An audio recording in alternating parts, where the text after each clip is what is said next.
Assalamualaikum warahmatullahi wabarakatuh. Hello, good morning. I am Dani Nuraini Oceana Putri from SMA NSDC Jakarta, and I'm here to deliver my opinion about why we should support on grouping students based on their intelligence and not based on their age.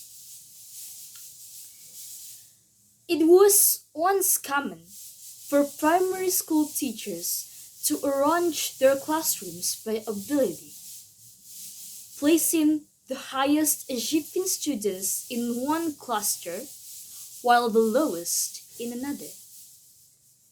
But ability grouping, in which children take different classes based on their proficiency levels, fell out of favor in the late 1980s and the 1990s, as critics charged that they perpetuated inequality by trapping poor and minority students in low-level groups.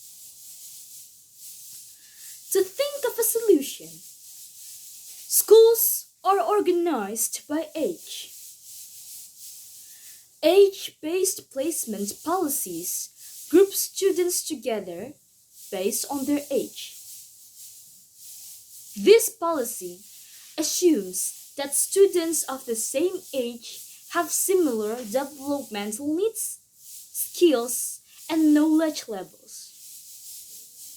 However, age-based grouping can lead to boredom and disengagement among students who are not challenged enough or frustrated or struggling. Students should be classed by intellectual ability in subject groupings rather than lumping together according to age. Grouping kids by chronological age is the product of an impractical view of human development.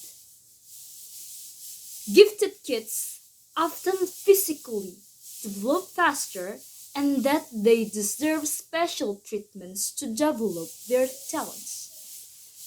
While on the other hand, lower students also need to be more aware of their pace, of their style of learning, and by intelligence grouping, the teachers and the educators also have more space and they also can give more attention to them to have to have more self-esteem in the class, and by that they can keep up their pace with the others.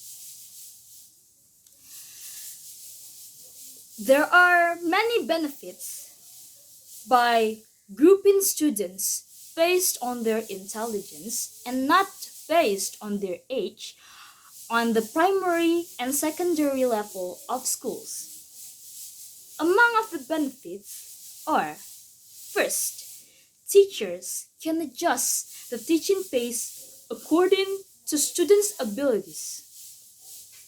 This also avoids the chances of some students having to wait or rush through a concept.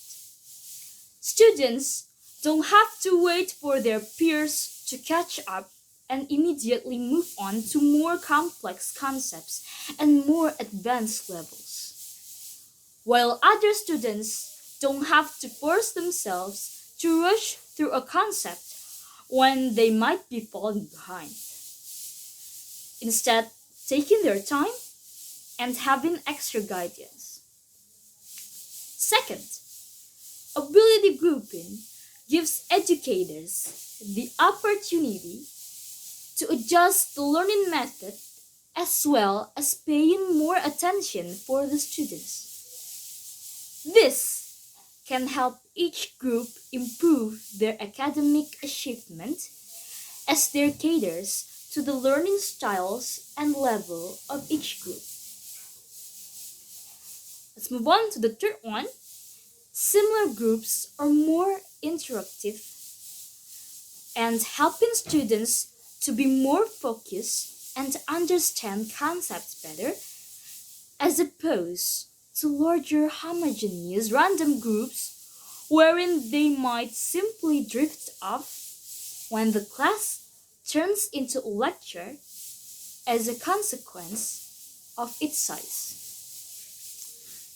Students will also have the opportunity to ask doubts and have them cleared immediately.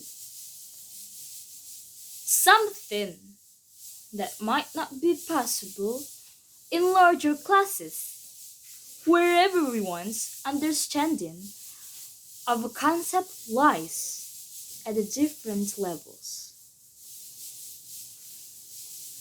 To sum up, we believe that grouping children based on their ability instead of their age levels on secondary and primary schools is better than grouping them based on their age.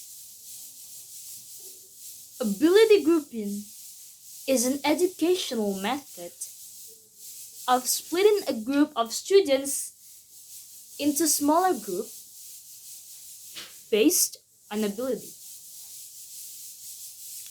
Grades, standardized assessment or aptitude test, and classroom achievements can be used to group students. The result of ability grouping students is that students with similar abilities are aggregated into smaller groups. Some of the advantages of ability grouping are teachers can adjust their teaching pace according to students' abilities. Second, educators have the opportunity to adjust the learning method. And the last one, students are more concentrated and understand the subjects better. We are looking forward to this method for a better and sustainable education for all of us. That is all from my team. Thank you very much for your attention. Wassalamualaikum warahmatullahi wabarakatuh.